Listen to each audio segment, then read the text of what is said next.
They're not giving up the fight against a proposed coal mine. I'm Robert Carter, and this is NJNtv. A small but persistent group of Morris and Kimberly residents is planning their appeal to the approval of a new strip mine on Bill Jones Road. The North Jefferson Community Action League held a press conference to announce their plans to appeal last month's decision by the Alabama Surface Mining Commission to allow a 5-year permit to a Coleman mining company. Attorney Scott Morrow organized the press conference at a home right next to the mine site so that media could see those who would be immediately affected by the mine. An appeal can only be filed by those who would be directly affected adversely by that mine. The league also hopes to get local politicians involved, such as County Commission President Betty Fine Collins. Another local activist group is trying to get the state to speed up the process of widening Alabama Highway 160 through Hayden. The group is called Highway 160 Promise, referring to a campaign promise made by Governor Bob Riley back in 2006. The group met Monday at Crossroads Baptist Church, where they heard a State Department of Transportation spokesman say that the project is taking a lot longer than anybody realized 3 years ago and that residents should have patience. The group was organized after the death of Kimmy Colley last month from injuries she sustained in a wreck on the road. So far, state police have stepped up patrols and installed radar detector signs that warn motorists when they're going too fast.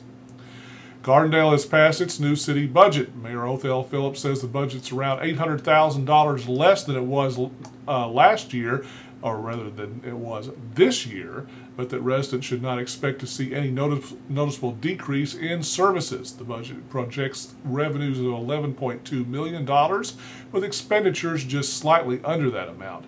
There will be no capital improvements budgeted, but some may take place as a result of any grants for which the city has applied. Phillips says the budget is intended to maintain the status quo until the economy improves. Sports and weather in just a bit, but first it's time for the NJN Community Calendar.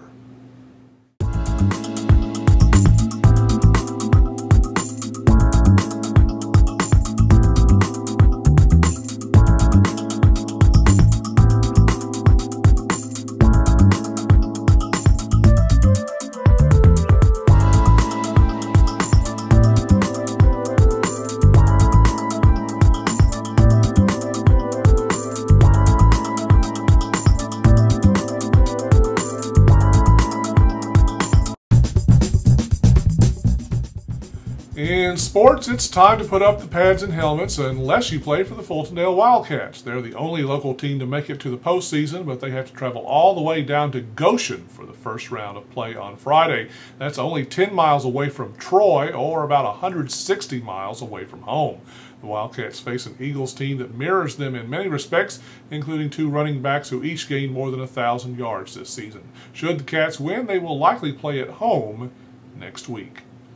Sectional qualifying cross-country meets were held earlier today at Hewitt-Trussville High, and the Hayden Wildcats, who didn't even have teams before this season, will send both their girls and boys teams to the state finals near Moulton next week. The Wildcat girls won in Class 5A, placing 6 runners in the top 10, with Krista Strickland as the top individual. The Hayden boys also finished second and qualified for the state finals. Barrett Bradford of Mortimer Jordan won overall in 5A, but his team fell just 4 points short of qualifying as a team. However, Bradford and teammates Tyler Savage and Ben Hardman qualified as individuals, as did Marissa Estes of Corner, who won the 4A division, Morgan Estelle of Mortimer Jordan, and Miller Wood of Gardendale. In weather, we've had gorgeous fall weather, but that will end on Sunday night. The NJN 4-day forecast calls for clear skies until then, but on Sunday night the clouds will roll in with a chance of rain and a better chance on Monday.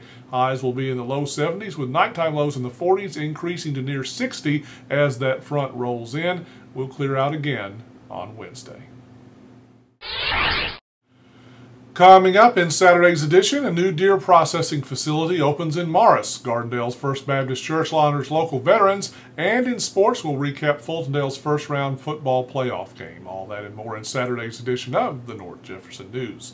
And that is NJNtv for Thursday, November 5th. If you haven't been over to our Facebook page yet, get over there and you can become an official fan of the NJN. And check out our website at njeffersonnews.com and follow our Twitter feed at NorthJeffNews. I'm Robert Carter. So long